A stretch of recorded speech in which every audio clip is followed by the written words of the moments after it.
Senator from Alaska. I request time to make my statement as required. Senator has that right. Mr. President, I came down to speak on Violence Against Women's Act, but before I do that, I appreciate my friend from Indiana. We all want to get this budget under control. We all recognize we have to get this under control, not only for today's generation, but for multiple generations to come. You know, in the last few years, we've been able to take out almost $2 trillion of our budgetary costs over the next 10 years through cuts that we have been able to accomplish in a bipartisan way here, but led a lot by this side here. But let me remind folks where we are. You know, 4 years ago, this economy was flat on its back, an economy that didn't have any air in it. It was in grave situation. But where are we today? You know, we have a 5-year housing starts, incredible activity within the automobile industry. Again, record high sales going on there. The stock market has doubled in the last 4.5 years. Most recently, the CBO, Congressional Budget Office, which when you look at that office, it's a bipartisan office. It doesn't, you know, show any favoritism to any side. In 4 years, we have cut the annual deficit by 40%. Now, I know that's not where it should be yet because we want to balance it, but 40% reduction in the annual deficit is significant. So we are on the road. Is it a slower road than we would like? Sure. But it is on the road to recovery.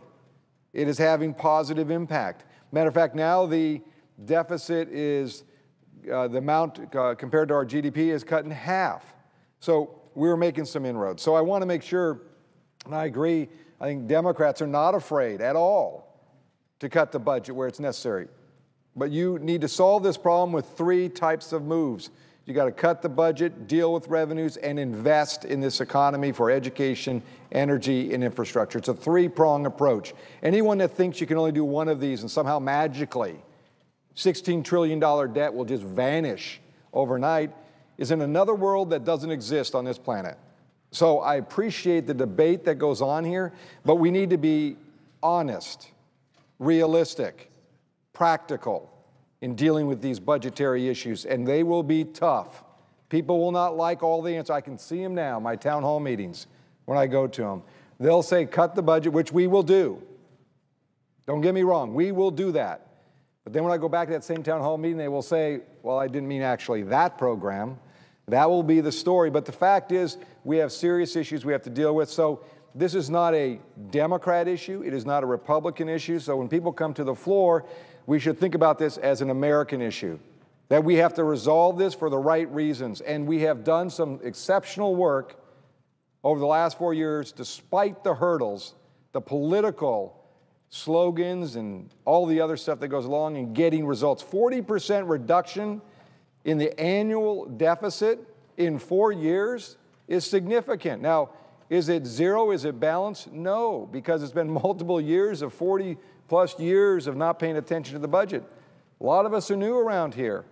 Matter of fact, the Senate is made up of 60% of the Senate is made up of people who haven't been here more than 6 years. Matter of fact, I'm looking at the 3 on the floor right now, us, you know, in the sense of the Senate. So we're here to solve this problem, but do not be mistaken. We have made progress. The American people should be proud of what we have done. But is it perfect? No. Do we have more work to do? Yes. That's why we're here. That's why we're going to do this in a bipartisan approach. But I digress from what I came down here. I like the debates that happen on the floor. I wish more would happen. But when a member speaks, I want to make sure all the information is on the floor. Mr. President, I came down here to speak today on an important piece of legislation, Senate Bill 47, the Violence Against Women's Act. We debate, as you just saw here, lots of important issues around here. But not too often can we stand on this floor of this chamber and say our votes matter in a way of life and death. In this case, it is absolutely true. This bill saves lives. It's our job to pass it now, today. The Senate, like we did last year, needs to send a simple and important message that America will not tolerate violence against its women, children, and families. We must do our part to reduce domestic violence and sexual assault. Even though the House has refused to act over 300 days since we sent the bill over there, now we're in a new session. There is a bipartisan support in this chamber. The VAWA bill passed the Senate with 68 votes last spring, and there are at least 60 of us already signed up and co-sponsoring this legislation. We know the reality. The fight to protect women and families from violence is far from over. VAWA was first passed just 20 years ago, and it hasn't been reauthorized since 2006. The law has made a difference. We know a great deal more about domestic violence than when VAWA was first written. Services for victims have improved. Communities offer safer shelter. Local, state, and federal laws are stronger. Yet there are still too many awful stories and inexcusable numbers, especially in my home state. Alaska continues to have some of the worst statistics in the country. 3 out of every 4 Alaskans have experienced domestic or sexual violence or known someone who has. The rate of rape in Alaska is nearly 2.5 times the national average, even worse for Alaska Native women. Child sexual assault in Alaska is almost 6 times the national average. Out of every 100 adult women in Alaska, nearly 60 have experienced physical or sexual violence or both. So you can see why I'm standing here today. We need to do something about this, not someday, not next year, today. In one typical day in my state, victim services agencies through Alaska serve an average of 464 victims. 114 hotline calls are answered. 308 people across Alaska attend training sessions offered by local domestic violence and sexual assault programs. And yet, people are still turned away because of a lack of funding, a lack of service. On an average day in Alaska, 52 requests for services are not met. Basic needs such as transportation, childcare, language translation, counseling, and legal representation. The bill before us today is critical in ensuring that all victims receive the services they need. Mr. President, I want to spend just a few more minutes discussing the safety of women and children, Alaska Native and American Indian families around the country. For the sake of our nation's First People, the tribal provisions in this bill need to become law. Yet some of my colleagues on the other side of this chamber are trying to strip out our expanded authority over domestic violence in Indian country. Why are we debating this? 1 out of every 3 Native American women have suffered rape, physical violence, or stalking. And yet some members want to debate the rights of their abusers. I fully support the tribal provisions in this bill.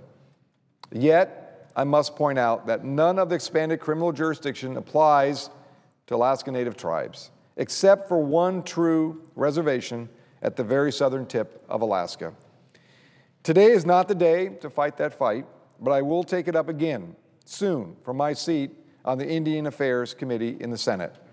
Study after study has concluded that the lack of effective local law enforcement in Alaska Native villages contributes to so many problems: increased crime, alcohol and drug abuse, domestic violence, and poor educational achievement. When it comes to protecting those most at risk, Congress must recognize the need for local control, local responsibility, local accountability. This bill will take a big step forward today on Indian reservations in the lower 48. At a later time, we'll get to my bill, which I've introduced in the past as the Alaska Safe Families and Villages Act. My bill would establish small demonstration projects so a handful of federally recognized tribes in Alaska's villages can take action. They would be allowed to address domestic violence and alcohol-related cases within their villages and village boundaries. Our Native villages are vibrant, resilient communities, and we must answer their calls for help.